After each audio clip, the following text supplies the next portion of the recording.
The 25th of January marked the completion of 4 years since the electoral victory of the coalition of the radical left, known as Syriza, back in 2015. Today, 4 years later, we can draw valuable conclusions regarding the actual role of Syriza in Greece's political developments. Most significantly, the Greek working class, as well as the working class all over the world, can draw conclusions, valuable conclusions, which can be proved helpful in the upcoming battles of class struggle. The coalition government formed between Syriza and the far-right nationalist party of independent Greeks, known as ANEL, which lasted for 4 years, did a significant job. Actually, it was this government that completed the dirty job on behalf of the capital and managed to succeed where the previous administrations of New Democracy and PASOK had failed. The pre-electoral declarations of Syriza about the end of austerity were soon proved false promises. In the anti-people, anti-worker policies of the previous governments and the two austerity memorandums, the government of Mr. Tsipras added a third one, along with hundreds of anti-worker laws and post-memorandum commitments until 2060. Despite the rhetoric about the supposed clash with EU austerity, the Syriza-ANEL government became an efficient implementer of lasting austerity and so-called balanced budgets, which means more cuts in state funding for education, health, social security, etc. Within a month in the government, Syriza and its right-wing partner proceeded to the first agreement of anti-people measures with the Troika, which back then was hypocritically renamed as the institutions. This first agreement, which was actually a continuation of the existing austerity mechanism, took the name Bridge Program. In summer 2015, as part of an effort to deceive workers and popular strata, the government of Tsipras organized a new machination. They set up a false dilemma through the notorious July 5th referendum, actually entrapping the Greek people within the logic of the lesser evil. Just a few weeks later, the Syriza-ANEL government, with the votes of New Democracy, PASOK and Potami, passed the third austerity memorandum in the Greek parliament. After the September 2015 elections, Syriza continued implementing the harsh measures of the previous austerity packages, along with preparing the new ones included in the third memorandum. If we have to summarize the economic policy of Tsipras' government since the beginning of its term, we must mention the following.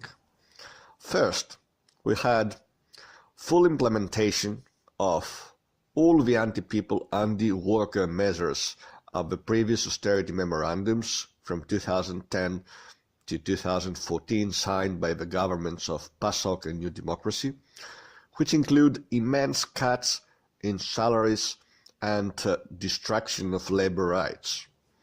We had unprecedented tax enforcement against the working class and the popular strata, including increase in VAT and dozens of increases in special taxes.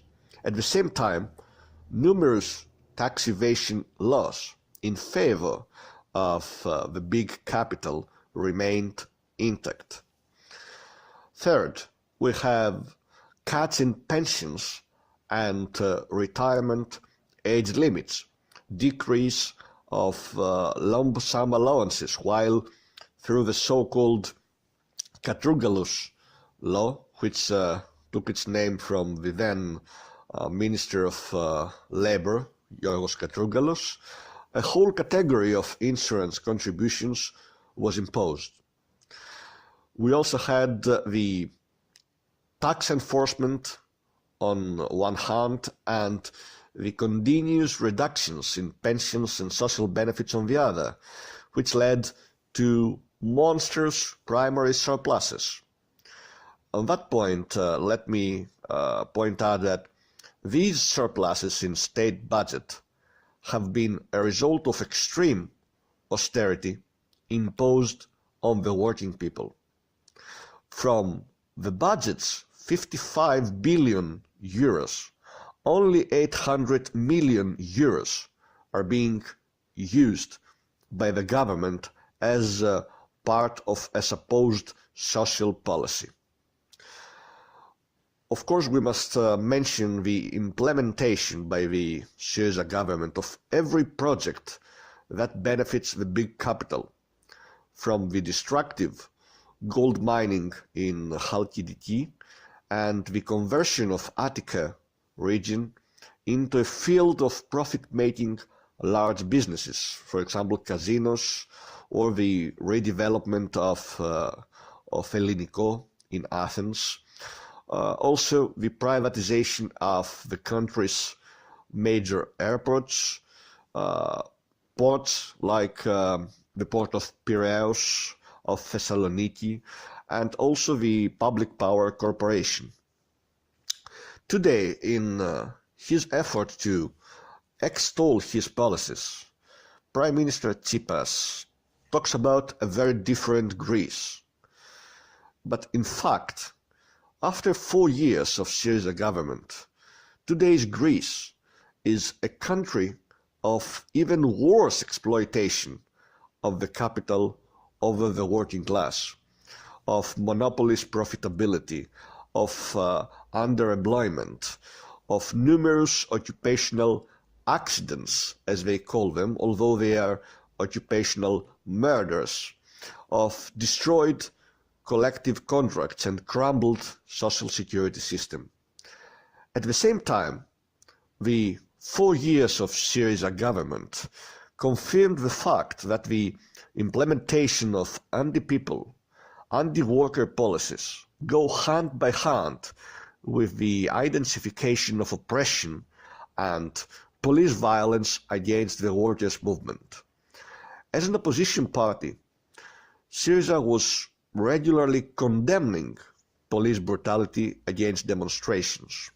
However, as we saw, Mr. Tsipras' government followed the same path. Riot police attacked numerous times peaceful protesters, used tear gas and flash grenades against workers, against teachers, against students, against farmers, even against pensioners. Syriza, which ascended to power through a false and hypocritical anti-austerity, supposedly radical rhetoric, became indeed the most loyal proponent and implementer of austerity. It's characteristic that the imperialists, the creditors, the EU, the United States have all praised the job of Tsipras' government in economy, congratulating Syriza for implementing capitalist, fiercely anti-worker reforms. The truth is that Syriza was never against the capitalist system. On the contrary, its roots go back to the destructive for the communist movement revisionist trend of Euro-communism. The party's predecessor, Synaspismos, had been the political refuge of opportunists, revisionists, anti-Soviet leftists, Euro-communists, Trotskyists, and others. Back in the beginning of the 1990s, Synaspismos had welcomed the victory of counter-revolution in the Soviet Union and Eastern Europe, while it had backed the notorious Treaty of Maastricht in 1992. Since the beginning of the capitalist economic crisis in Greece, the transformation of Syriza into a social democratic party was accelerated. Between 2010 and 2014, the party of Tsipras adjusted its program, steadily abandoning radical positions and adopting a more pro-EU stance. From the clash with the EU and creditors, Syriza moved towards the negotiation within the European Union framework. In the beginning of its first governmental term, Syriza was already devoted to the stimulation of capitalist development, while it was promising that its development plan would benefit both the working class and the large businesses. Promoting the slogan, "Humans above profits," Syriza was spreading illusions to the masses that capitalist development can supposedly lead to positive results for the working people as long as a left government is in charge of a policy.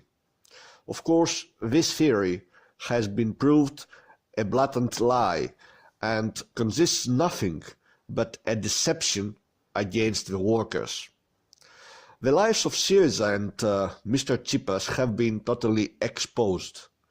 They obfuscated the fact that capitalist profitability requires the increase of the exploitation degree toward the working class and a relative impoverishment of the workers and the poor popular strata. Syriza promised that it can combine capitalist growth with pro-people, pro-workers terms and conditions, but that was something impossible as long as capitalist development and large businesses' profitability are incompatible with workers' prosperity. Alexis Tsipras and his political collaborators were certainly aware of it, but they decided to deceive the Greek people in order to take the power. During the last 4 years, the government of Syriza was also proved the most loyal promoter of the US NATO interests. Without any exaggeration, Mr. Tsipras' government deserves the title of the standard bearer of the imperialist interests in the broader region of Eastern Mediterranean. As Greece's Prime Minister, Tsipras signed all NATO agreements, defending the Euro-Atlantic Alliance's expansion in Eastern Europe and the Balkans, agreed and promoted the establishment of even more US NATO military bases in Greece, including the expansion of the existing ones, such as, for example, the US naval base in Syriza, Crete. The government of Syriza also provided assistance to the US Army during the imperialist attacks in Syria. Under the Syriza-Anel coalition government, Greece became even more involved in the dangerous plans of US NATO in southeastern Europe, within the context of the Euro-Atlantic Alliance's aggressive strategy against Russia. Within this framework, Syriza played a leading role in the accession of the former Yugoslav Republic of Macedonia, now renamed as Northern Macedonia, especially through the so-called Prespes agreement on the Macedonian name issue.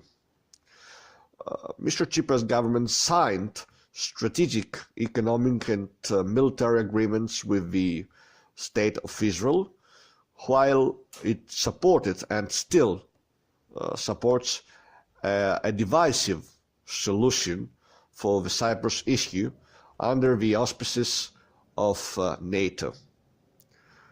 The left of Syriza, we can say that, became an apologist of the imperialists and tried to whitewash the role of the United States and NATO and the EU in the consciousness of the Greek people. And we can refer to an example of the hypocrisy of Syriza government, which has surpassed all limits, because we saw, for example, with one hand Syriza to lay wreath to the Polytechnic anniversary, which is the November 1973 popular uprising against the US-backed dictatorship, and at the same time, with the other hand, the government of Syriza signed Greece's complete serfdom to President Trump and NATO. From the very beginning of Syriza's electoral rise, the Communist Party of Greece was the only political power which actually and consistently exposed the real nature of Tsipras' party. Back in 2012, various leftist and reformist forces in Greece, including forces within Syriza, exercised immense pressure to the KKE in an effort to extort its collaboration with a future left government. Both bourgeois and opportunist media attacked the Communist Party for its refusal to join a left political alliance under Syriza.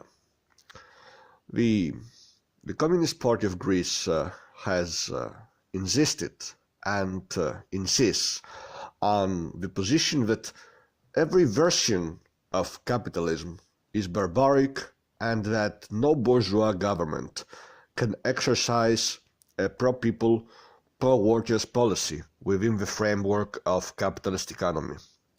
The Communist Party of Greece correctly rejected the sirens of opportunism to support a left coalition government based on a minimum program. After all, history herself has shown that such programs do not cause a rupture in the bourgeois political system, but on the contrary, they are helpful for the system's regroupment. The Communist Party exposed the actual political character of Syriza as an opportunist party that was rapidly transforming into social democracy's major pole. Since the beginning of the capitalist economic crisis, hundreds of articles in Rizos, the official newspaper of the Communist Party, and the Communist Review have provided thorough analysis of Syriza's program, exposing its contradictions, its fallacies and deceptions. The position that the Communist Party of Greece kept all these years has been fully vindicated by the political developments in the country. The party's firm refusal to accept, to fall to the pressure in order to participate in a bourgeois government alongside Syriza is without any doubt a very significant legacy, not only for the Communist Party itself, but for Greece's workers' movement in general. The bourgeois system utilizes the example of Syriza in order to show disappointment to the working masses. The message that the bourgeois class wants to pass to the workers and the popular strata is that rupture with the capitalist system is impossible, and to promote the notion of realism, of subordination towards the existing order. Through the experience of Syriza, the ruling class of Greece aspires to send the message that nothing can change, that class war is fruitless, and therefore class collaboration is needed.